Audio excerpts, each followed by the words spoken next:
समय पहले की बात है। एक समृद्ध राज्य में हरिपाल नाम का एक साधारण लेकिन अत्यंत चतुर किसान रहता था, जो अपनी छोटी सी खेती पर मेहनत करके ईमानदारी से जीवन बिताता था।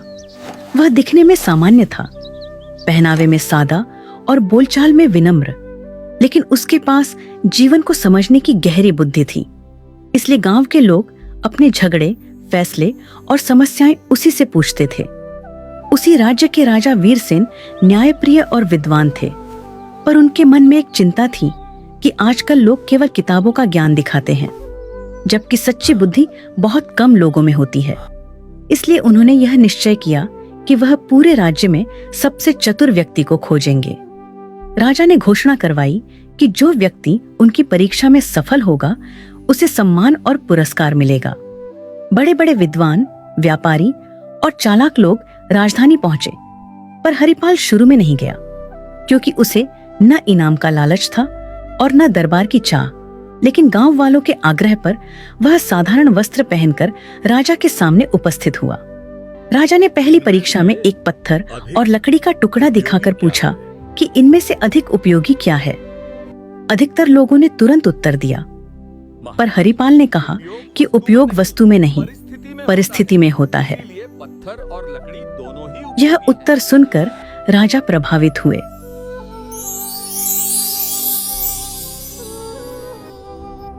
दूसरी परीक्षा में राजा ने पानी का घड़ा और सोने की थैली रखकर पूछा कि प्यासा मुसाफिर क्या चुनेगा।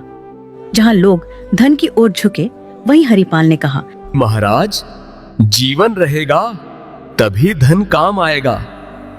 और राजा और प्रसन्न हो गए।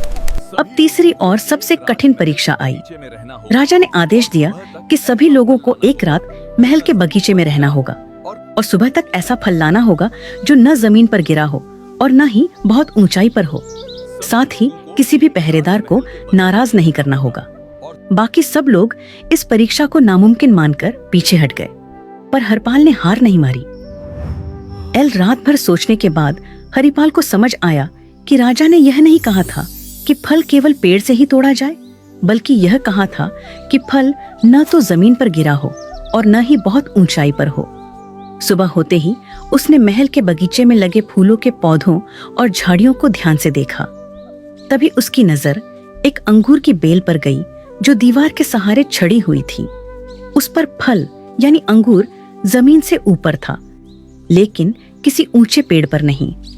हरिपाल ने पहरेदारों से विनम्रता से पूछा कि क्या वह उस बेल के पास जा सकता है, क्योंकि वह राजा की आज्ञा का पालन कर रहा है। उसकी शांति, नम्रता और सच्चाई देखकर पहरेदारों ने उसे रोकने के बजाय रास्ता दे दिया।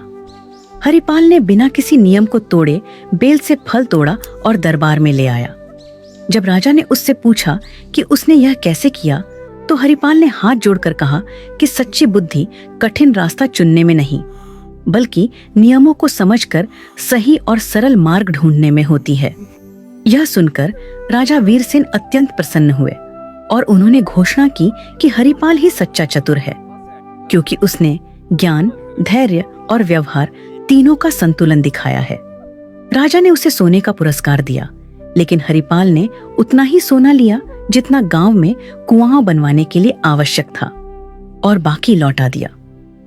यह देखकर राजा ने कहा कि जो बुद्धि दूसरों के भले के लिए काम आए, वही सबसे बड़ी बुद्धि होती है। हरिपाल सम्मान के साथ अपने गांव लौट आया और पहले की तरह सादगी से जीवन जीने लगा। लेकिन उसकी कहानी पूरे राज्य में फैल गई और लोगों ने समझ लिया कि सच्ची चतुराई दिखावे में नहीं, बल्कि सही सोच और सही आचरण में होती है। सीख: सच्ची बुद्धि वही है जो नियमों को समझे, अहंकार से दूर रहे और अपने साथ साथ दूसरों का भी भला करे।